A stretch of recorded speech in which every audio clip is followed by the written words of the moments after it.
ओम शांति। 28 अप्रैल 2023। बाबा के महावाक्य। मीठे बच्चे, इस कलयुगी दुनिया का सुख काग विष्टा के समान है। यह दुनिया अब गई की गई, इसलिए इससे लगाव नहीं रखना है, आसक्ति निकाल देनी है। प्रश्न: किन बच्चों की दिल इस पुरानी दुनिया से नहीं लग सकती है? उत्तर: जो आज्ञाकारी, वफादार, निश्चय बुद्धि बच्चे हैं, उनकी दिल इस पुरानी दुनिया से लग नहीं सकती, क्योंकि उनकी बुद्धि में रहता यह तो विनाश हुई की हुई।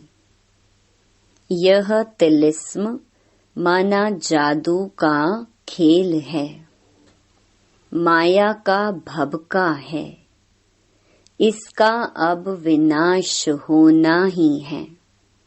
डैम फटेंगे, अर्थक्वेक होगी, सागर धरनी को हप करेगा।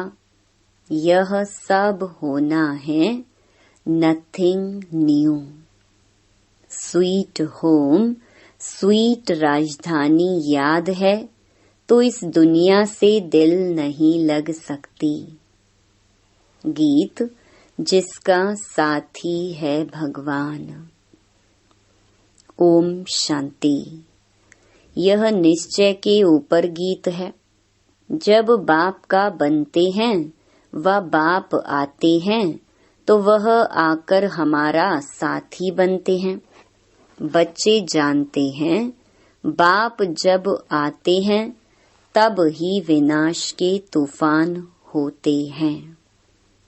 बाप आते हैं पुरानी दुनिया को खलास कर नई दुनिया स्थापन करने। अर्थक्वेक होगी, समुद्र नीचे से धरती को खा जाएगा, बरसात ऊपर से धरती को खा जाएगी। यह सब होना ही है। गीत तो उन्होंने ऐसे ही बैठ बनाए हैं। तुम ब्राह्मण कुलभूषण बच्चे जानते हो बरोबर पुरानी दुनिया का विनाश होना है। बाप आए ही हैं नई दुनिया की स्थापना करने। ब्राह्मणों को सारे विश्व का मालिक बनाते हैं। पुरानी दुनिया का विनाश कराए, फिर सारे विश्व की राजाई बच्चों को वर्षे में देते हैं। तुम जानते हो बाप से नए विश्व के मालिक बने का वर्षा मिलता है। यह पुरानी विश्व तो कोई काम की ही नहीं है। मनुष्य समझते हैं अब तो स्वर्ग बनता जा रहा है, परंतु यह सब है माया का भभका। सब चीज मुलम्मे की है, सारा राज्य मुलम्मे का है। रुण्य के पानी मृग तृष्णा समान है, इसमें मनुष्य खुश होते हैं। आगे जब मुसलमानों का राज्य था तो यह एरोप्लेन, मोटरें आदि थोड़े ही थीं। यह सब माया का भभका है। कितने प्लान्स बनाते हैं, बच्चे जानते हैं यह सब विनाश होने हैं। अर्थक्वेक होगी, यह डैम्स आदि सब पानी ही पानी कर देंगे। मनुष्य समझते हैं इससे सुख मिलेगा, परंतु इन सब से दुख ही मिलेगा। यह एरोप्लेन भी दुखदाई बन पड़ेंगे, बॉम्ब्स गिराएंगे। तो बच्चे यह सब बातें भूल जाते हैं, इसलिए पुरानी दुनिया में दिल लग जाती है। जो बाप के आज्ञाकारी, वफादार, पूरे मददगार बच्चे बनते हैं, पक्के निश्चय बुद्धि हैं, वह तो जानते हैं कि कुछ भी हो, यह कोई नई बात नहीं है। यह तो अनेक बार पुरानी दुनिया का विनाश हुआ है, सो अब होना है जरूर। वह समझते हैं बहुत नई नई चीजें बन रही हैं, स्वर्ग बन रहा है, और तुम बच्चे सिर्फ जानते हो कि यह तो तिलिस्म जादू का खेल है। जैसे कोई पुराने सोने को रंग रूप लगाकर चमकदार बना देते हैं, वैसे इस पुरानी दुनिया को भी रंग रूप देकर चमकदार बनाने के सब तरफ प्लान्स बनाते रहते हैं। उनको यह पता ही नहीं है कि विनाश होना है। यह तो तुम ब्राह्मण ही जानते हो कि यह पुरानी दुनिया विनाश होनी है। मनुष्य तो कह देते हैं कि यह पुरानी दुनिया विनाश होगी, फिर नई दुनिया भगवान आकर स्थापन करेंगे। पहले ब्रह्मा को रचेंगे, फिर उनसे मनुष्य सृष्टि पैदा होगी। सो तो पता नहीं कब होगा। यह सिर्फ तुम बच्चों को बाप बैठ समझाते हैं। भगवान की है श्रीमत। अब श्रीमत जब कहा जाता है तो जरूर समझना चाहिए, यह तो ऊंच भगवान की ही मत है। श्रीमत ब्रह्मा की व विष्णु की नहीं कहते हैं। भगवान आकर ब्रह्मा तन से श्रीमत कैसे देते हैं, यह मनुष्य नहीं जानते हैं। वह समझते नहीं ब्रह्मा फिर नीचे कैसे आता है। वह तो है सूक्ष्म वतन वासी। तो इन सब बातों को न जानने के कारण श्री कृष्ण का नाम दे दिया है। ऐसे भी नहीं हो सकता कि श्री कृष्ण का कोई साधारण रूप है जिसमें परमात्मा प्रवेश करते हैं। यह बातें कोई नहीं जानते। बाप कहते हैं, हमारे भी बहुत गुरु किए हुए थे, परंतु कुछ पता नहीं था। भूले हुए थे कि श्रीमत किसकी है। श्रेष्ठ ते श्रेष्ठ तो है निराकार, उनकी ही श्रीमत है। शिवाय नमः कहते हैं ना, उनकी महिमा अपरम अपार है। इन बातों को तुम बच्चे ही जानते हो। ये सब बातें किसको बुद्धि में बिठाने में कितनी मेहनत लगती है। अब भक्तों को भगवान की मत चाहिए। यह तो ड्रामा में नूंद है। गीता के भगवान ने आकर भक्तों को मत दी है, तो भक्तों का उद्धार कैसे हो। भक्त फिर कह देते हैं भगवान सर्वव्यापी है। भक्त ही भगवान हैं, तो बताओ उन्हों का क्या हाल होगा। अब बाप बैठ समझाते हैं कि भगवान एक है। वह आते ही हैं भक्तों की रक्षा करने। इस समय मनुष्य सब रावण की शोक वाटिका में है। कोई भी मनुष्य साधु संत आदि रक्षा नहीं कर सकते हैं। भक्तों की रक्षा भगवान को करनी है। मनुष्य यह नहीं जानते हैं कि हम पतित दुनिया नरक में निवास कर रहे हैं। पावन दुनिया स्वर्ग को कहा जाता है। यह बातें समझेंगे फिर भी कोटों में कोई। कल्प पहले वाले सिकिलधे बच्चे ही आएंगे। कल्प कल्प तुम सिकिलधे बनते हो, फिर कोई तो पूरा बनते हैं, कोई को तो माया कच्चा ही खा जाती है। बाप को याद ना करने से झट विकार आ जाते हैं।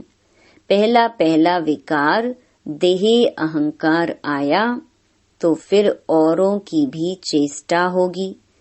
इसीलिए बाप कहते हैं देही अभिमानी बनो, क्योंकि सबको वापस जाना है। यहाँ तो दुख ही दुख है।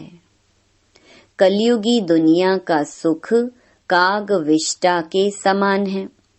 यह तो सन्यासी भी कहते हैं और तुम भी समझते हो। नरक और स्वर्ग को तुम बच्चे जानते हो। नरक में तो कोई सुख नहीं। नरक में कोई से भी लगाव रखना अपना पद भ्रष्ट करना है। कोई भी चीज में आसक्ति नहीं रखनी है। समझाना चाहिए यह तो पुरानी दुनिया खत्म होने वाली है। यह दुनिया कोई काम की नहीं है। पहले पहले देह अभिमान आने से उनके साथ दिल लगती है। देही अभिमानी फिर इस पुरानी दुनिया से जैसे उपराम रहेंगे। वह होता है हद का वैराग्य। यह है बेहद का वैराग्य। हम इस पुरानी दुनिया को भूलते हैं। यह बिल्कुल ही दुख देने वाली है। इनसे बाकी थोड़ा सा काम लेना है। यह गई की गई। बाकी 2 घड़ी के हम मेहमान हैं। तो ब्राह्मण ही कहते हैं कि हम पुरानी दुनिया में 2 घड़ी के मेहमान हैं।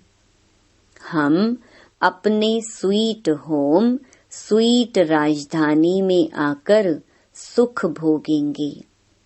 अब हमको जाना है। यह पुरानी दुनिया कब्रिस्तान होनी है। इसलिए देह सहित सब कुछ भूल जाना है। यह शरीर पुरानी जूती है। इसको अब छोड़ना है। योग में रहना है। योग में रहने से आयु बढ़ेगी तो हम बाप से वर्षा लेंगे। देह अभिमानी की आयु बढ़ नहीं सकती। उनका देह से प्यार हो जाता है। कोई का शरीर अच्छा है तो देह से प्यार होता है। अच्छी रीति मलते रहेंगे जैसे बर्तन मले जाते हैं। जितना तुम योग में रहेंगे उतना आत्मा प्योर होती जाएगी। फिर लायक बनेंगे नया बर्तन लेने के। हम शरीर को भल कितना भी साबुन, वैसलीन, पाउडर आदि लगाएं, फिर भी पुराना शरीर है ना। पुराने मकान को कितना भी मरम्मत करो तो भी जैसे खंडर है। तो यह शरीर भी ऐसे है। अपने से ऐसी ऐसी बातें करेंगे तब बाप और वर्षे से दिल लगेगी। और कोई चीज से दिल नहीं लगानी है। मैं आत्मा हूँ, बाप के पास जाने वाली हूँ। बाप को याद करने से फायदा होता रहता है। आयु बढ़ती रहती है। आत्मा समझती है मैं योग बल से प्योर होती जाती हूँ। यह मेरा शरीर कोई काम का नहीं है।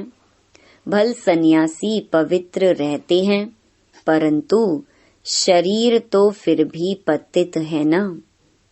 यहाँ कोई का भी शरीर शुद्ध नहीं हो सकता। वहाँ शरीर विष से नहीं बनता। यह बातें तुम बच्चे ही जानते हो। अगर स्वर्ग में भी विकारों से ही पैदाइश होती तो फिर उनको निर्विकारी क्यों कहते। वहाँ तो आत्मा और शरीर दोनों पवित्र होते हैं।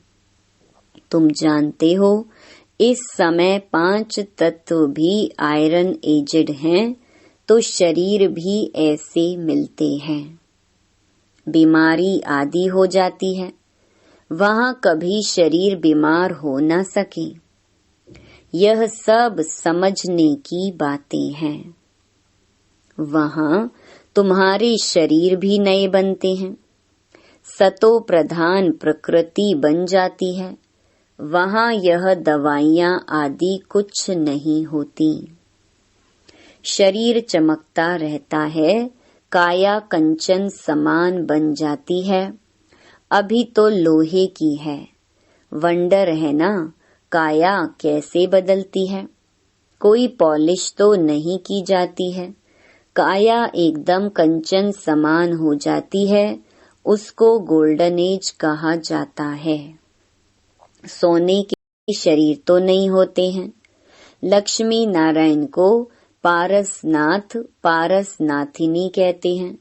उन्हों के शरीर देखो कितने सतो प्रधान हैं, उन्हों की कितनी महिमा है। अभी तो यह 5 तत्व भी तमो प्रधान हैं, विष से शरीर पैदा होते हैं। वहाँ है योग बल की बात। स्वर्ग में जरूर वाइसलेस बच्चे होंगे। काम महाशत्रु वहाँ होता नहीं। बाप कहते हैं, यह काम तुमको आदि मध्य अंत दुख देने वाला है। उनको कहा ही जाता है संपूर्ण निर्विकारी दुनिया, और इसको संपूर्ण विकारी दुनिया कहा जाता है। हरेक के अंदर यह 5 भूत हैं। 5 भूतों पर विजय तब पाते जब सर्वशक्तिमान बाप से योग लगाते हो। जिस योग बल से तुम विश्व के मालिक बनते हो, तो तुम हो इनकॉग्निटो शिव शक्ति सेना। सेना शिव बाबा से योग लगाकर शक्ति ले रही है।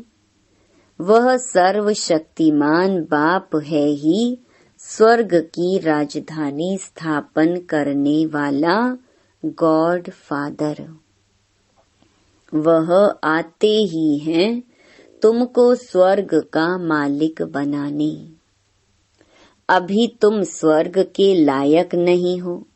मैं कल्प कल्प आकर तुम बच्चों को स्वर्ग की राजधानी में राज्य करने के लायक बनाता हूँ।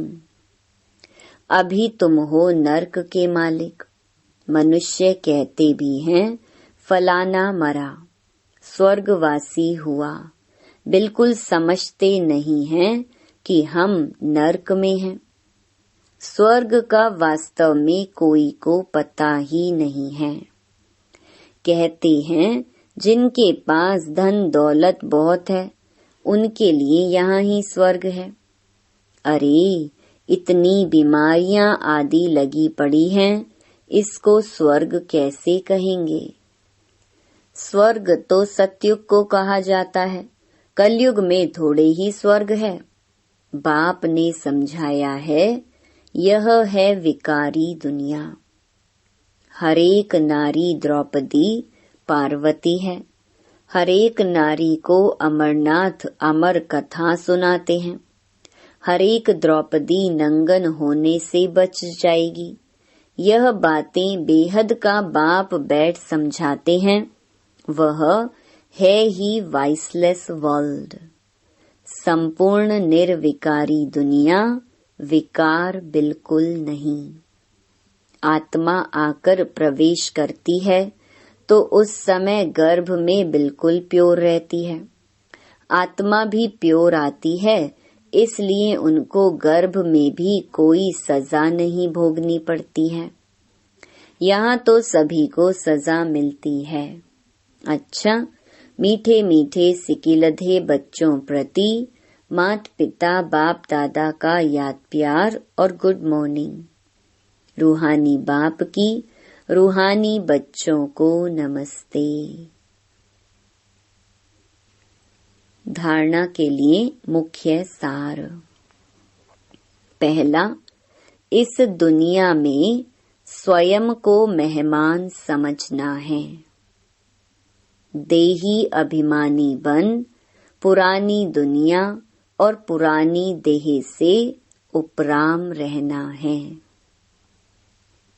दूसरा, योग से आत्मा और शरीर दोनों को पावन बनाना है। पुराने शरीर तरफ आकर्षित नहीं होना है, इससे लगाव नहीं रखना है। वरदान: शांति के अवतार बन विश्व में शांति की किरणें फैलाने वाले शांति देवा भव। जैसे छोटा सा फायर फ्लाई जुगनू दूर से ही अपनी रोशनी का अनुभव कराता है, ऐसे विश्व की आत्माओं व संबंध संपर्क में आने वाली आत्माओं को महसूस हो कि शांति की किरणें इन विशेष आत्माओं द्वारा मिल रही हैं। बुद्धि द्वारा अनुभव करें कि शांति का अवतार शांति देने आ गए हैं। चारों ओर की अशांत आत्माएं शांति की किरणों के आधार पर शांति कुंड की तरफ खींची हुई आईं। इस शांति की शक्ति का अभी प्रयोग करो। स्लोगन: जिनका स्वयं पर व्यक्तिगत अटेंशन है, वे अंतर्मुखी बनकर फिर बाह्य मुखता में आते हैं। ओम शांति।